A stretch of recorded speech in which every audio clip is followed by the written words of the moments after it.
To live a healthy life, we need to eat right, exercise, get enough sleep, and guess what? Own a pet.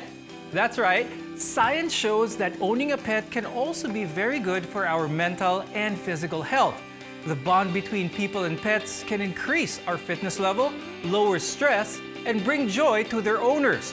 Apart from that, animals and humans can help heal each other, especially during these trying times. I'm Dr. Freddy Gomez. This is Med Talk Health Talk, where your health comes first.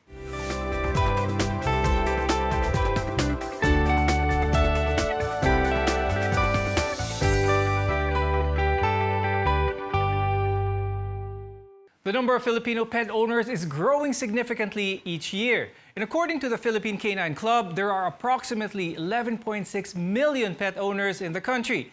Joining us in the discussion are Dr. Lovey Hope Go Chu. She's the Chief of Section of Psychiatry in the Department of Neurosciences at the Makati Medical Center. We're also joined by Dr. Camille Asuncion, dermatologist and an animal welfare advocate and co-founder of Communitales. Thank you both for being with us here. Now, most of us know about the immediate joy pets bring into our lives, but what we don't know are the physical and mental benefits these pets offer. Dr. Lovey, I'll start with you first. Can you please tell us more about this? You know, Doc Freddy, this is very interesting, no? Because it appears that people who own pets, they're encouraged to be more active physically. So because since you have, like, for example, like dogs and you have to like walk them, then even if you don't feel like, like going out of the house, then, you have to go out of the house and walk your dogs. Of course, during the pandemic, it's not really that feasible. But that, if, for example, also like for the mental health, it's also very helpful. Just because it gives us a sense of routine.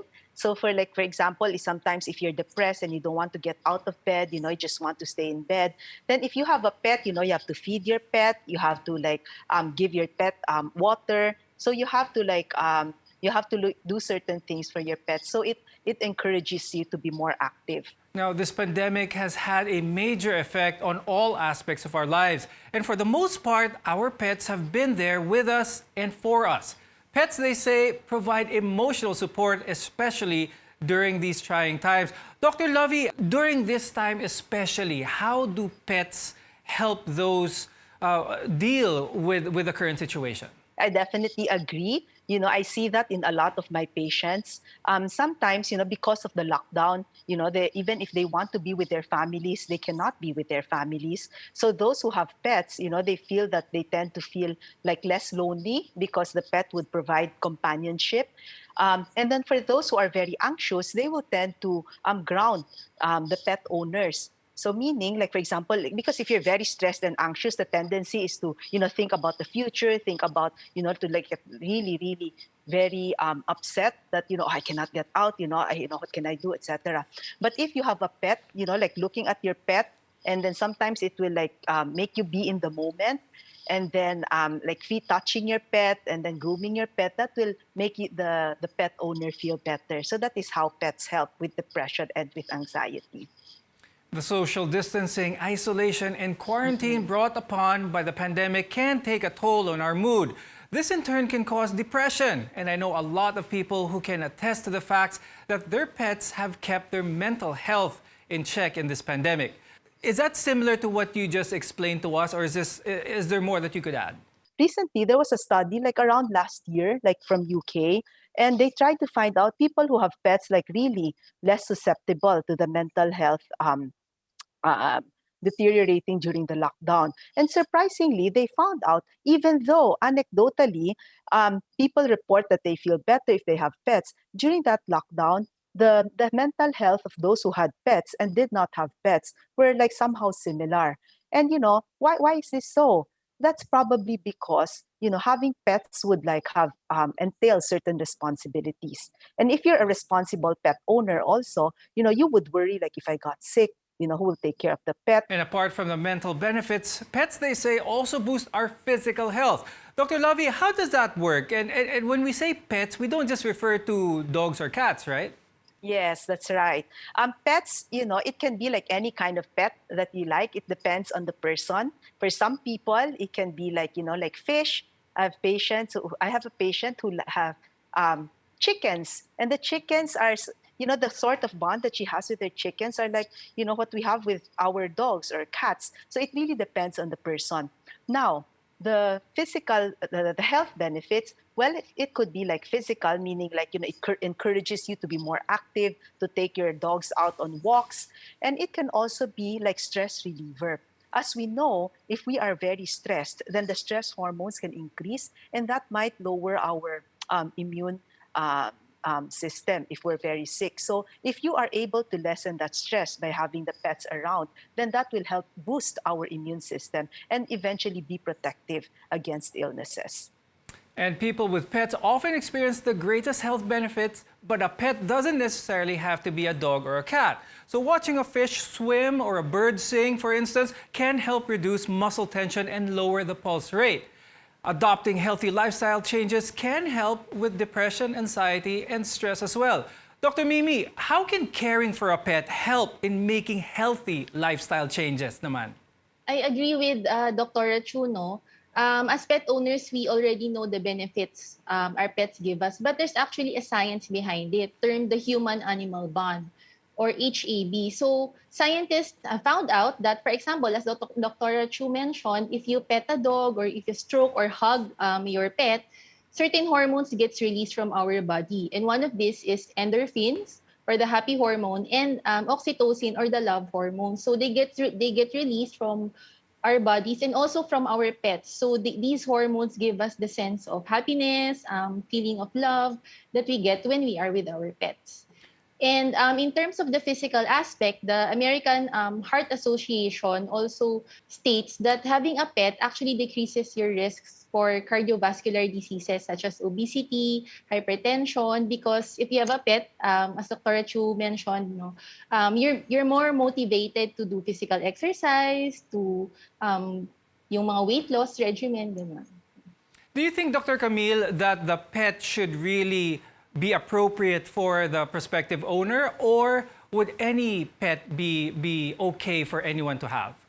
Actually, one of our advocacies is it's not in the breed, no? Because some people would like to get a certain breed because masikat siya, or for other reasons, but it's actually more on the temperament of the animal. For the human-animal bond, it's actually sometimes the animal chooses you, especially if you adopt. We also highly encourage adoption because there's a lot of animals in the streets and in the pound needing a home. So it's actually more on the temperament of the animals. It's not in the breed or in the type of animal, but some people, they prefer cats over dogs because dogs are more clingy, are more dependent. Some naman kasi depends on their personality also. So there's also that fit between the humans and the pets.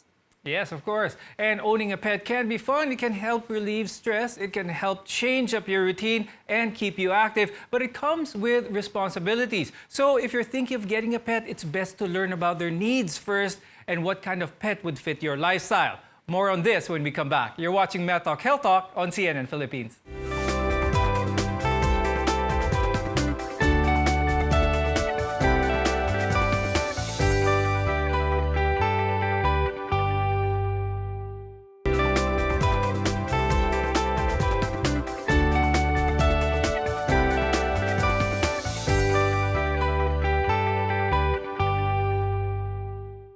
Every pet is different in terms of feeding, behavior, cost, housing, and even time demands. Remember, owning a pet is a privilege, but it also comes with responsibilities. We're together in health on Med Talk Health Talk. I'm Dr. Freddy Gomez. When getting a pet, you accept responsibility for the health and well-being of another living being. You're making a promise to take care of the pet during his or her entire life, which is why it's important to know how to choose a pet properly. Dr. Camille, what are things we should consider when getting a pet? You're right, Dr. Gomez. No? It's a big responsibility and a commitment. So on the side of animal welfare, there's actually what we call the 5 freedoms of animal welfare. And you have to fulfill these 5 freedoms for you to be able to make sure that you will meet the animal welfare before getting a pet. So first is the freedom to be free from pain, free from injury. So first of all, they have the financial capacity, they have the means to bring your dog or your cat to the vet. For example, if the pet gets sick. And then next would be freedom for a safe and a secure environment. So is your living space adequate for your pet, or is your lifestyle fit for the type of pet that you'll be getting? And then next would be free for the dog to express his or her natural behavior. So do you have time to be with your pet, to play with your pet, be with your pet on physical exercise, kasi that's one of the needs also of your pet. So those are the needs that we have to fulfill. In general, pets are very sociable and enjoy your company. Some pets, though, can be left for a while others can become lonely, anxious, and distressed if left alone. Dr. Lovey, can pets actually cause more stress on a person if they're not prepared for this scenario? We tend to look at the positive side of having pets, and that is undebatable. We cannot contest that. However, there's also the flip side of it. For example, if you are very, very attached to your pet, and then your pet passes away, then that could cause a significant distress. It is not necessarily abnormal, because we will be going through the normal grieving process as when we lose somebody that we truly, truly love, and that is normal. And then what else? For example, if you, like during the pandemic, especially during at the initial part of the lockdown, then we will tend to worry, where will I get the food for my pets? What if I get sick? Who will take care of my pets? So these are the things that you have to consider. Yes, I agree. So preparation talaga will go a long way in having a pet with you. Dr. Camille, if someone has allergies, what are the pets he or she can get? Are there such a thing as a hypoallergenic pet? So thank you for asking this, and that's a very important question, and we get asked that a lot. And I'm going to say this now: there is no such thing as a hypoallergenic pet. It's actually a myth. There's not much difference between the shedding of a hypoallergenic breed as compared to a non-hypoallergenic breed. So they just actually shed the same. So you will still get antigens even with the hypoallergenic breeds. Okay. When should one naman not get a pet? What are some of the signs that they might have in their lives that may be contraindicatory to them owning a pet? I don't know if there's really like any sign na parang that would make it parang contraindication to have a pet. However, you have to be prepared. If you're going to have pets, you have to be prepared for the responsibility, because it's not just, cute, tas laro-laro kayo ng pet nyo. It entails a lot of responsibility.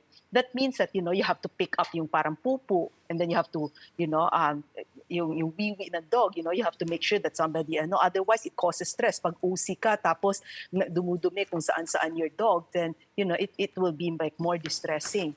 And then you have to be responsible kasi like you have to make sure that your pet is eating properly. Like for example, our dog sobrang mapili. Every few days, kailangan mong palitan yung dog food, bibigyan mo ng chicken breast. So, you have to be responsible like that to ensure that your pet is eating properly. So for some people, if they're not prepared for all of these responsibilities, that could actually be an added stressor for them. So I don't think there's any really a situation where you're contraindicatory to have a pet, but more preparation lang siguro ang mas kailangan. Pets help us in ways we can't even imagine, and one way we can give back to them is by providing them with love and proper care. More on this when we come back. You're watching Med Talk Health Talk on CNN Philippines.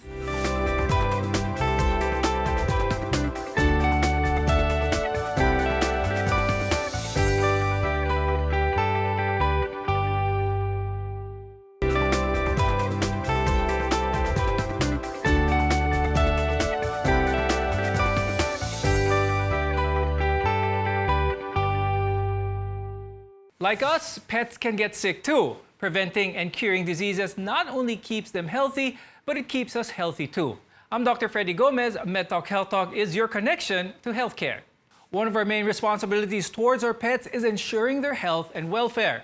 Dr. Lovey, is there a limit for it to actually still be healthy? Because I know a lot of pet owners really love their pets, almost treating them like a human being. Is this okay? Is this normal? What is that point where maybe that relationship may not be healthy anymore? I think naman, like loving the pet is like loving another being. The problem is that when that pet becomes like a substitute na, and to the point that it prevents the pet owner from having other relationships with other human beings, then that could potentially be a problem. But then again, it's hard to say because who am I to judge?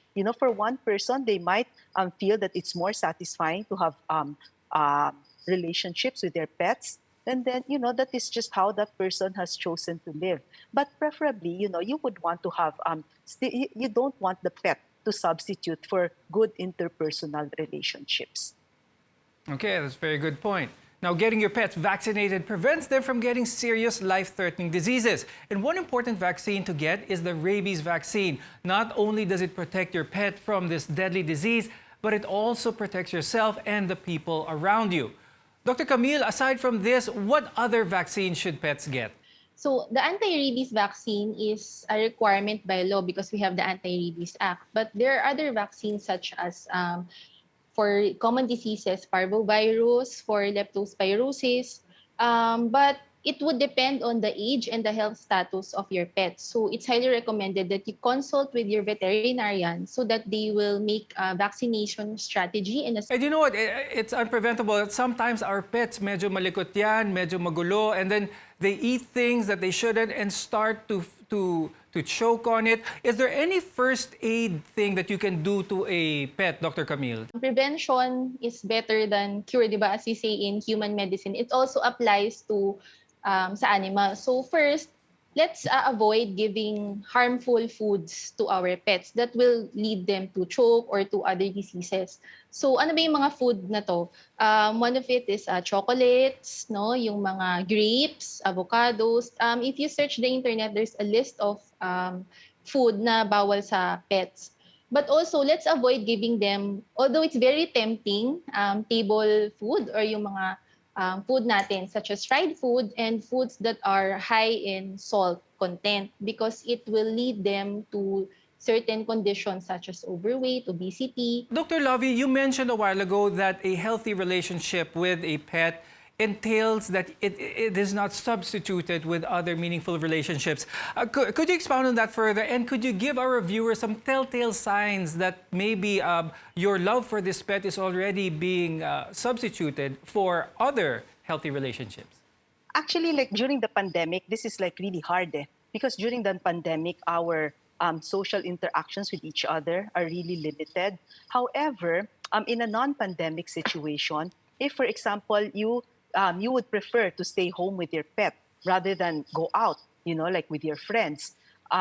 If, for example, you would rather not, like get into any relationship because the other person will not be able to care for your pet the way that you care for your pet. And then you make like all sorts of reasons not to be with other people just because of your pet. Then that could actually be a sign that it's no longer healthy. Now, Dr. Camille, with regards to pets, could you give our viewers an idea on what's the basic, what is proper pet care? First would be, syempre, yung feeding. So provide the proper food and diet to your pet. Next would be the provide a safe environment for your pet for resting, and then also would be, of course, yung provide the proper care. So vaccinations, if your pet gets sick, then of course you should be able to provide the proper care by bringing your pet to the veterinarian. Dr. Camille, a lot of people say that a raw diet is beneficial for dogs, but some say otherwise. Is there any truth to this? And dapat hilaw yung pagkain na binibigay sa aso? So there's actually a lot of discussion on raw diet. No?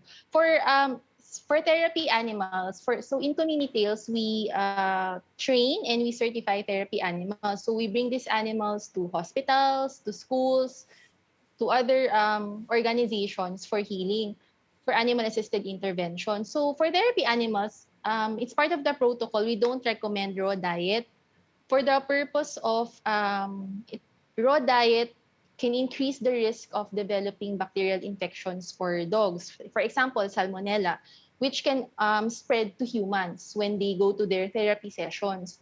But for pets naman, not therapy animals, it's more of a preference. But again, I would recommend for you to seek consult with your veterinarian so that it also depends on the status of the pet if it's recommended na mag-raw diet or not recommended, because there are also certain diseases, conditions ng animals na that you have to adjust. Okay, very good.